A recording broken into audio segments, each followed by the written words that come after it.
Again, welcome back to Apartment Shenanigans. I'm Avery, I'm Ben. and today we're going to talk about The Incredibles 2 and movie theater experiences in general, and also a little bit about the first one. We're not going to go into spoilers really at all, but we will give some type of slight warning if we go anywhere near the spoiler territory, just as a little disclaimer. And just going to say our thoughts and just talk about it for a little bit.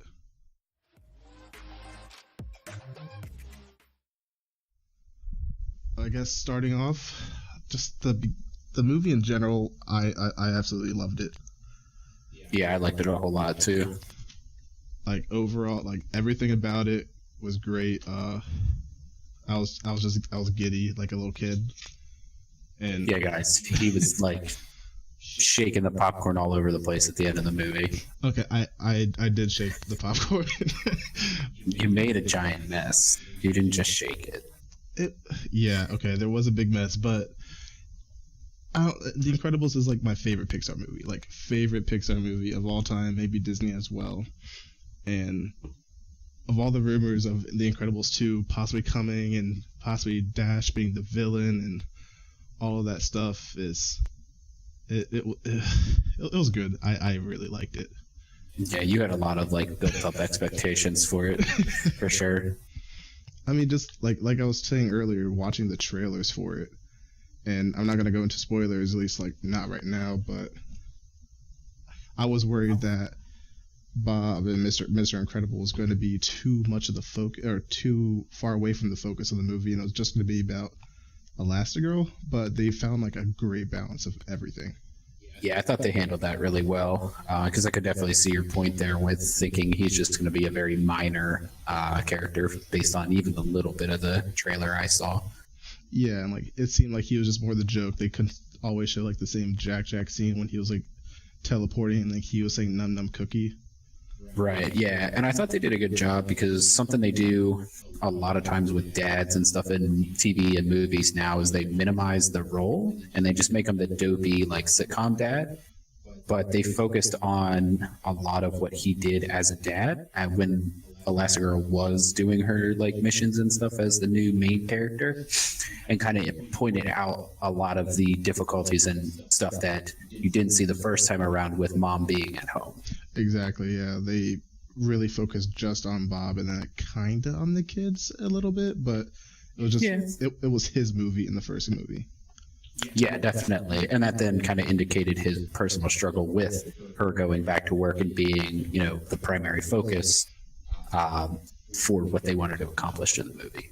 Right, and it was just overall great. Like the villain, I personally think the villain was great, but comparing the villain to Syndrome, I thought I related more with Syndrome, but this villain still had great motive, like I think Syndrome did. And Right, yeah. They kind of did have similar motives ish. I mean, not the catalyst wasn't the same, right? But their sort of ideals and stuff were. But I definitely like this villain a lot more. I kind of personally identified more with her and like what she was kind of saying as far as like being too focused on technology and just waiting for someone to come save you, because that's something that like I don't like about today. Is a lot of us just kind of sit and wait around for somebody else to come do something and save us, you know? Right. And with Syndrome, like he was getting rid of all the supers, and they were already illegal and everything. And obviously, just from the trailers, they're trying to make supers legal again, and that's as far as I'm going to go into the plot. But it was just good, and yeah. And they did have a good focus for like a kids movie to be, or quote unquote kids movie, like a good sort of silver lining story, kind of like the Disney Renaissance movies did. Like there was definitely something that kids could take away and kind of learn about, learn something from the movie, which I thought they did a good job with, like kind of classic Disney morals. Right. And what I was actually some YouTube channel, I can't remember the actual channel's name, but the Honest Trailer people, they did an honest trailer for The Incredibles, and they jokingly said like obviously it's like the best Fantastic Four movie we've ever gotten. And oh yeah, I could totally see that connection. Yeah, like there's tons of connections. You got Invisible Girl, you got Mr. Fantastic with Elastigirl, the Thing with Mr. Incredible, and Dash is the only outlier. But then Jack Jack still turns to fire. Well, Dash is kind of like the Human Flame or the Human Torch or whatever it was. Right. Like kind of similar. But they're kind of like the four generic, sort of superpowers people think about when you're like, oh, or when people ask you what if you could have a superpower, what would it be, right? It's generally kind of one of the four of those. Right, super strength, super speed, invisibility, or flight, maybe. Yeah, flight or fire or some kind of molecule manipulation, I guess you could call it if you wanted to get really technical. Yeah, and like what they also said in the video was that the Incredibles, they focus on like really in-depth family stuff that other movies and shows don't focus on. Like they have a full-out like fight in front of their kids and like trying to hide that, showing the parallels of what the kids see to what the parents are actually experiencing. Mm-hmm. And you even saw that in the second movie pretty early on, and like they just really do focus on that aspect that you don't really think about. And looking at it as a kid, it's just like a cool, fun family, not even family movie for a kid, but a cool and fun movie with powers. But as an adult, right. You're like, dang, like there's a lot of kid appeal. There are like underlying themes and tones that you don't realize. Yeah, watching the second one, I did notice there was a bit of a difference than how I watched the first one originally. Obviously, there's quite a few years in between. Yeah, like 14 to be exact. All right, Mr. Technical. But yeah, so I thought and I watch movies a little bit more analytically now, even after what you and I have talked about, like what you've covered when you did some of your film classes and stuff, like the cuts and transitions and stuff and lighting and whatever, lining up the shots and stuff like that, just like we've talked with anime, the framing, that's it. I notice more of those smaller details now, in addition with like the coloring and the art and how things are actually drawn, which is what I always notice first, when we watch a new anime together or something like that. Right, like the first thing you say is, oh, I like the art, which you like the art of every show we watch. Not everyone. What was the one we just watched that like I didn't necessarily love it? Classroom of the Elite? Because you said you like the eyes in that one. No, it was something. What did we watch the other night? The movie? Did we watch a movie the other night? Was it Summer Wars? Oh yeah, it was Summer Wars. You didn't like the virtual world. Right. Yeah, I didn't like how like whitewashed and like clean the colors seemed in that. Like it seemed, I guess, too juxtaposition of the background, I guess. But I really like the animation art and stuff in the real world portion of that. Yeah, and I actually watched a video about like talking about the movie, and basically like when you think about it, that movie is Digimon. They like saved the world in the digital world. Like they had like basically like Digimons they became, and like has a lot. Yeah, I can see that thinking about it, but I kind of got more Ready Player One vibes out of it. But maybe that's just because like it's fresh. I just watched that, more recently than Digimon, and I never watched the whole series of Digimon either. So yeah, I mean, I have the Digimon movie, and I haven't seen Ready Player One yet, so that's right. That. But what I was actually about to say with The Incredibles 2 was that, well, The Incredibles also was compared to the first movie, just you saw like the huge amazing leap in animation quality of just it looked incredible, just like their hair, and especially like even just like the plain, like it's just a red suit of the Incredible suit. Mm-hmm. You could see like the glimmer, the shine, like you mentioned it to me in the theater when actually I think you mentioned it during the Pixar short of like you could see the person breathing or like eat something. Yeah, exactly, right. And like I noticed that too with the Elastigirl specifically. I was looking at like you could see her stomach, like you could see her breathing, and like it felt alive. Mm-hmm. Yeah, when she was flying around in the air and stuff, or even when she was on her cycle and her hair was and stuff, you could see the individual hairs like kind of floating in, and they had their own sort of physics involved to each strand. So they definitely upgraded it.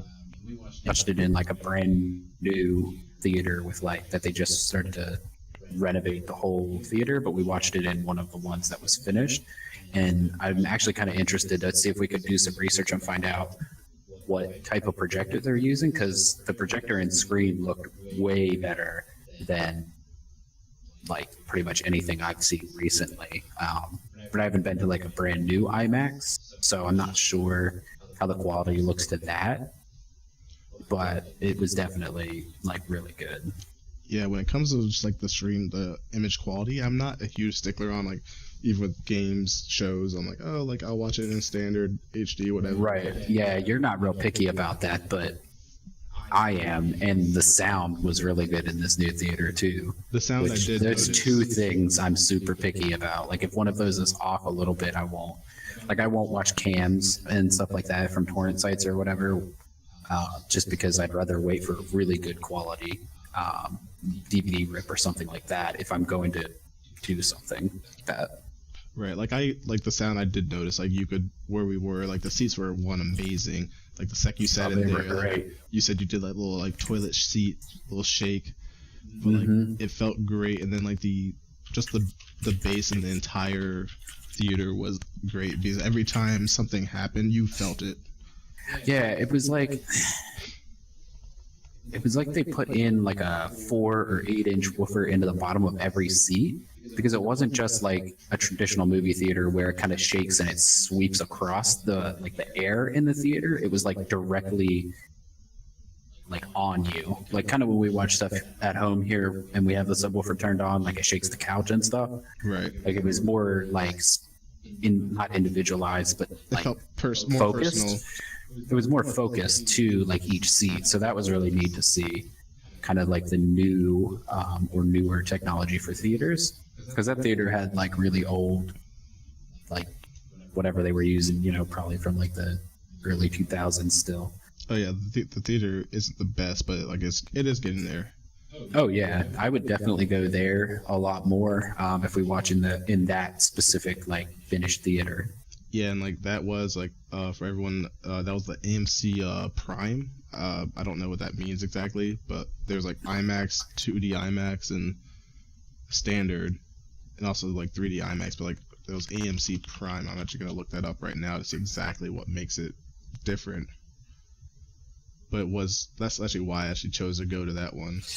Yeah, it was kind of like when DLP projectors started coming out. I don't know how like super anything about like DLP and stuff, but it was kind of like when DLP projectors started coming out in theaters and stuff. It was a jump in quality, kind of like that. Or if you go from like watching Blu-rays on a 1080p TV, and then you go to like 4K and you get one with like HDR, and you get all those rich blacks and like the really saturated, deep, full colors. It was kind of like a jump like that. Like really, I thought it was really noticeable. But I guess if my mom watched it, she'd be like, it's just loud.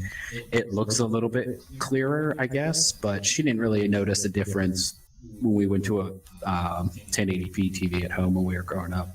But she did notice a difference when I got on the 4K TV. Right. Yeah, you could definitely tell the difference with 4K compared to like just standard HD or something. Right. And I just looked up what AMC Prime is, and it says Prime is an already existing premium offering found at some AMC theaters, featuring power reclining seats with seat transducers. So there you that's go. the vibration. Yeah. So they didn't do subwoofers; they did whatever, transducers. I'm actually interested to figure out how those work. And it says, in addition to the best sound projection they can install to top it off, they're partnering with Dolby to make it better and expanding the foreign locations this summer. But yeah, that did make it really nice.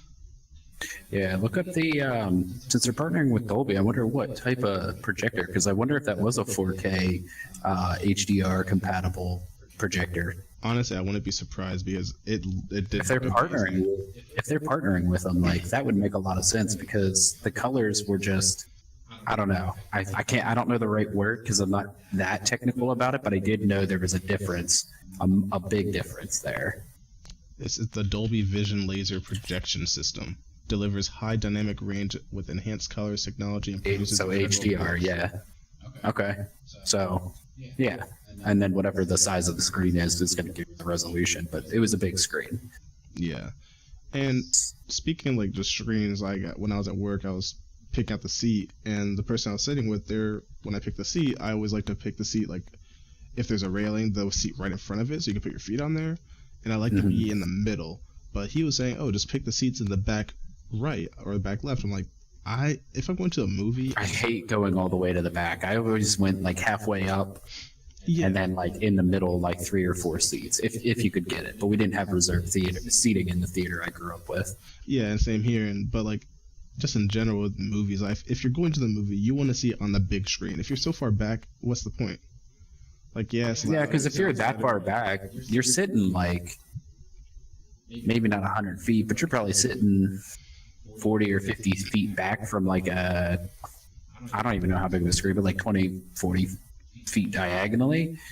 Like, there's a certain optimal viewing distance. Like a 32-inch TV is like 10 feet back or something like that, right? Like our 27-inch computer monitors are perfect for sitting 3 to 4 feet back, so it fills up most of, if not all of, your peripheral vision and stuff. Right.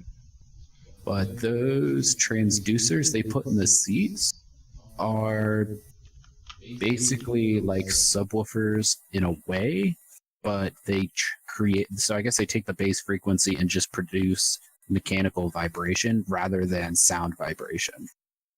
Okay, so I feel like that will be similar to just when you're going to like almost like a 4D ride at an amusement park or something. Yeah, kind of. I can see that because they rate them in like they do speakers essentially, but it's because they rate them in impedance in ohms, and then their frequency response in hertz and stuff like that. Right. What's it called?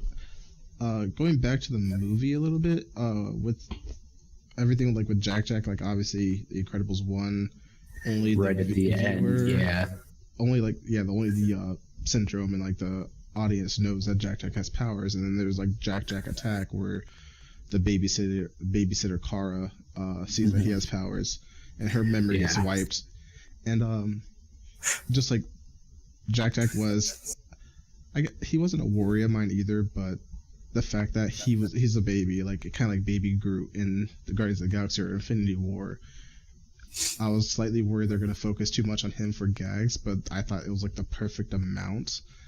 Yeah, they used him definitely as like humor in it, but like we were saying just before we started this, or I was saying, like the family jokes and the family humor in it was pretty good. Like, and I don't mean just like family as in family appropriate, but like just having 3 older siblings and stuff, and seeing my sister's kids grow up, like the situations I come up with, like just having kids, was pretty accurate, and I thought hilarious because I like being around little kids and stuff. So I definitely saw like a lot of that. That was pretty true to like to be a relatable thing for the parents watching. And honestly, I just think about it now. It seemed like Dash had probably like the least amount of lines out of everyone, even like if you were to compare it to like Jack's just little baby noises. Right. But like that's not a bad thing. Like I thought he was great. Yeah. So how many years, not real years, but like screen years, between the first one and second one is there? Because it seemed like, was it just like a year or something? It seemed like it was more years, but was it? Oh, right, because the thing at the beginning. Yeah, like the first was right at the beginning. Okay, so it was like the next day. Okay. Yeah. Because I thought it was, and I guess I forgot that Violet was just entering high school or something in the first one at the end. I don't know, like where she was or whatever, because it seemed like she was further along in high school in the second one, and I was like, well, why is she further along? But it doesn't really seem like Dash is, and Jack was still a baby. It was like this sort of odd thing. But now that you say that, I do remember the first one. She was like 9th grade or something, right? I mean, like just entering. Not even that, like I don't know what year she was, but like the first movie ended with the Underminer, the second movie opened with the Underminer. And then, right. And then after the Underminer stuff happened. Right, but I guess when I watched, they even said like, oh, like Bob or Mr. Incredible, he's even said like, oh, like yesterday or last night or whatever. Like they said just a few days or a day ago, and then the whole movie I would say probably happened within a week though. Yeah, I can see that. I guess I just, for some reason, thought it was like a flashback when they started the movie for some reason. I guess maybe I was just expecting it to be years later, especially with the political part of the movie. It seemed like a very quick transition for Oh, it definitely was that type quick of with thing. that kind of stuff. Right.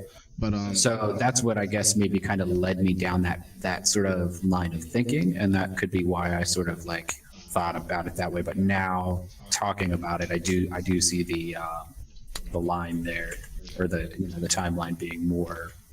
and I thought it Right, was that's the kind of thing. cool. Like how the first Incredibles movie opens up. Because like the Incredibles is based in like the 50s or 60s or something. It was, yeah, right around there.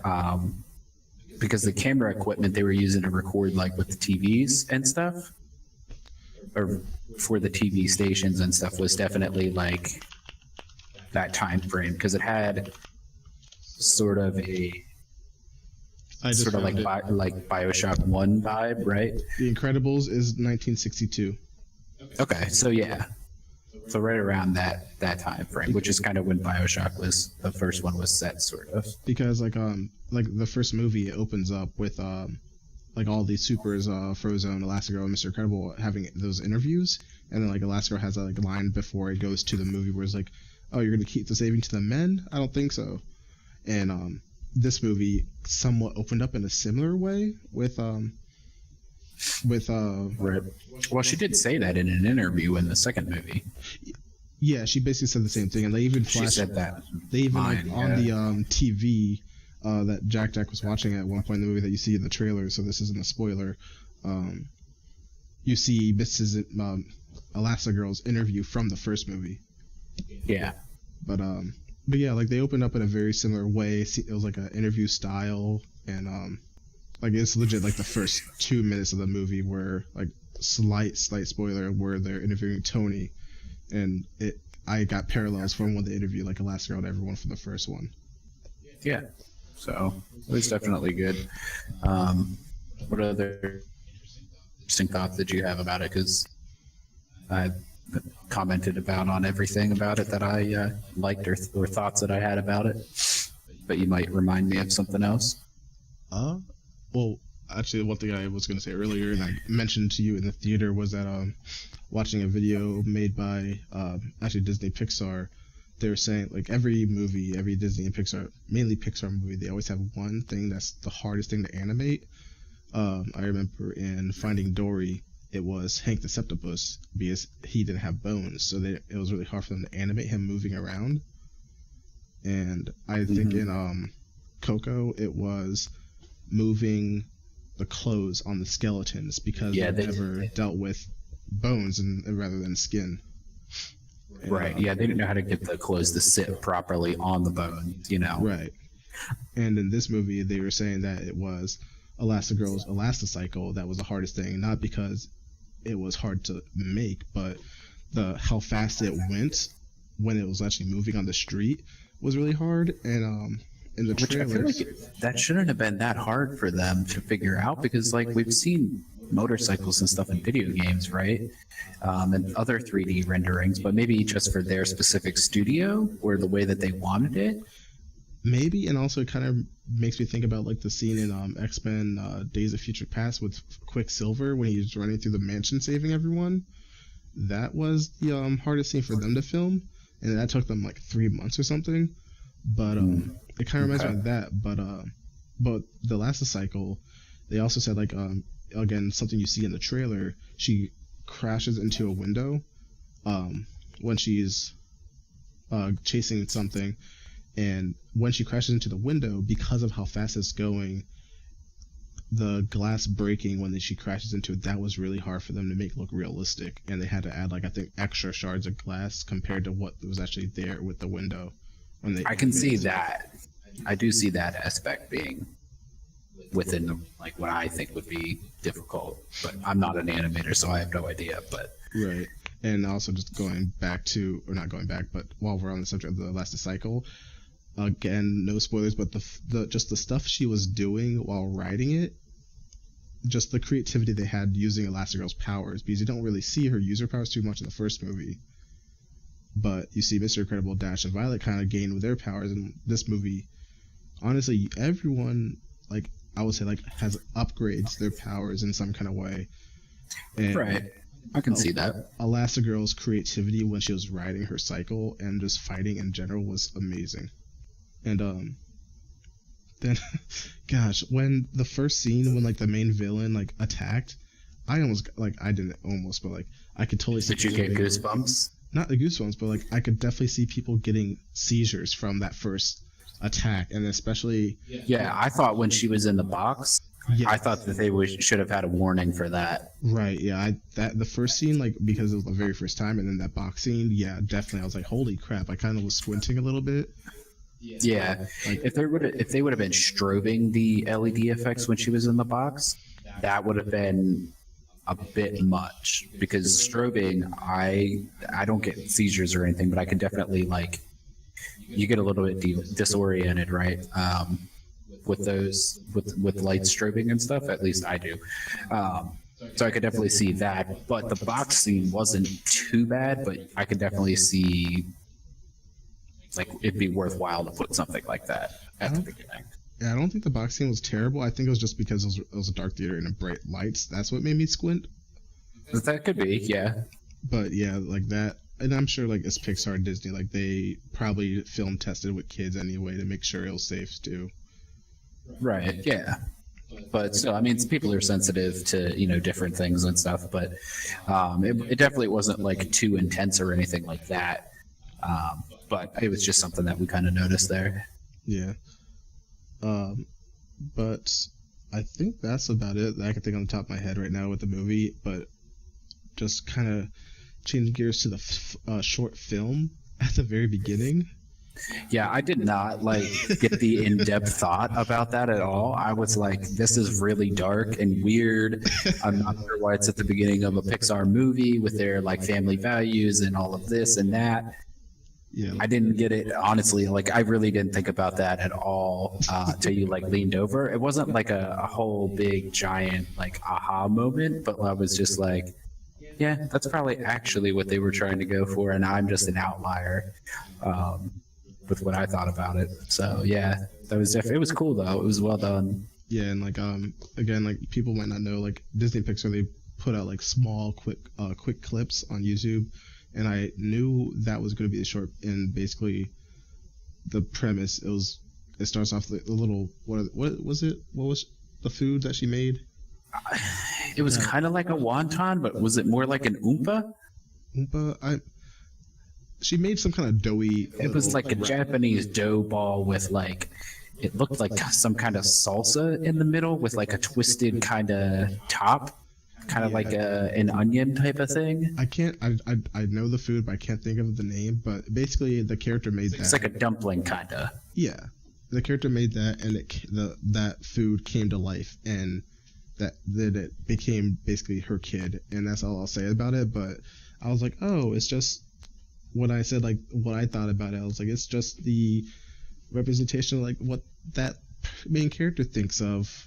Right, it was an allegory. See, when the thing came to life, I was like, oh, these parents can't actually have kids, and this is some sort of existential like thought she was having, or like out of body experience or something like that. Maybe it was a dream sequence or something. So I took it on a much more literal, well, that's pretty in-depth, but like a more literal representation as to what was going on screen.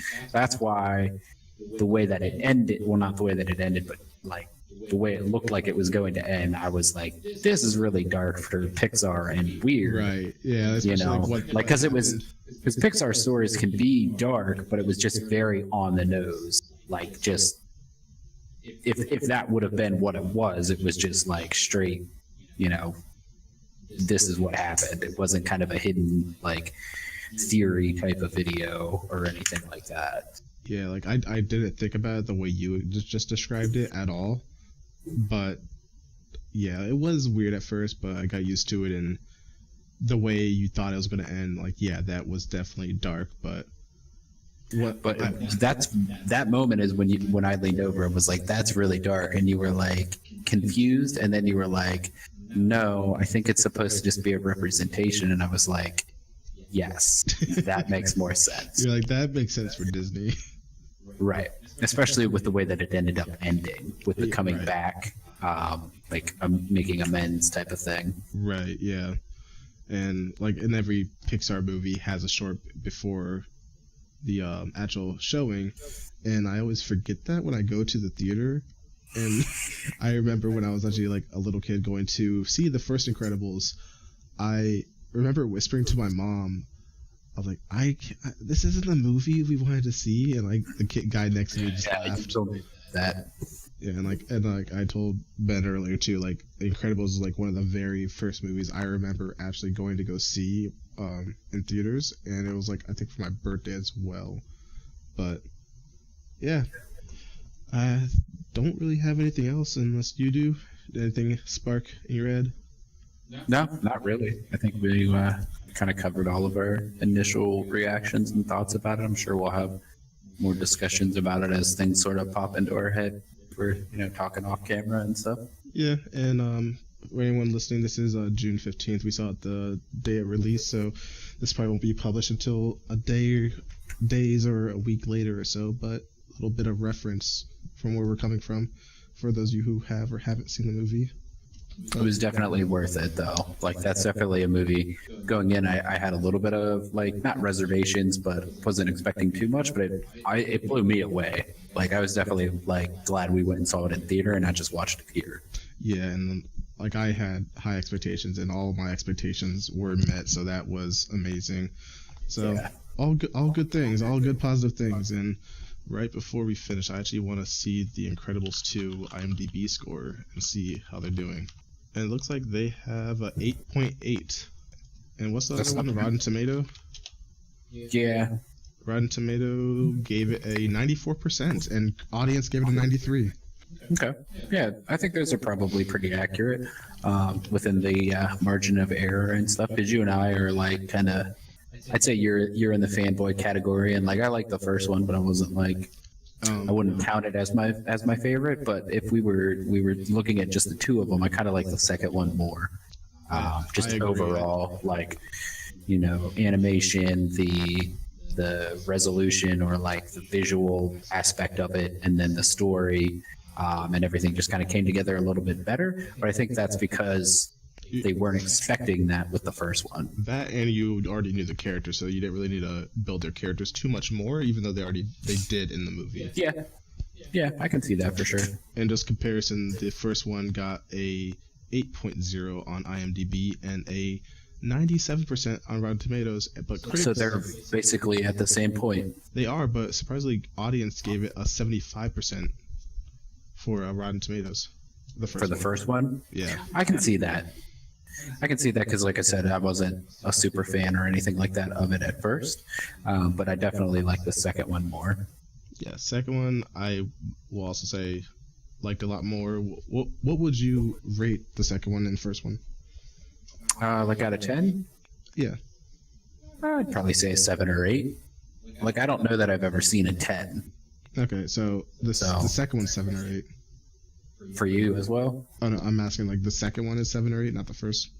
Yeah, the second one is 7 or 8. I'd say the first one, based on when I saw it the first time, or like before seeing the second one, I would have said was more like a 4 or 5. Okay. So kind of average. It wasn't anything like great. Yeah, I will probably give the first one the first one is my favorite Pixar movie. Possibly might beat it up by the second one, but the second one I'll say I gave it like an 8.5. Yeah, and I can see that being within what you like because being such a big fan of it for sure. But then the first one, like I love it, like 8 or like maybe 7.5, just because I do think the second one is better, but I do need to see it again. Don't know if it'll be in theaters though, but we'll see. Oh, all right. Well, I think that pretty much wraps up all my thoughts about it, at least for now. But I guess that's it for this week's episode. Thanks for everyone who tuned in. You can find us on SoundCloud, iTunes, Google Play Music, and Stitcher for the podcast. We do have a Discord server where we do record these, and anyone's welcome. You can find that link on the SoundCloud profile page. And we will be uploading some gameplay commentary footage on YouTube every so often when we play with some friends online. But that's it from us. We'll talk to you guys in the next one.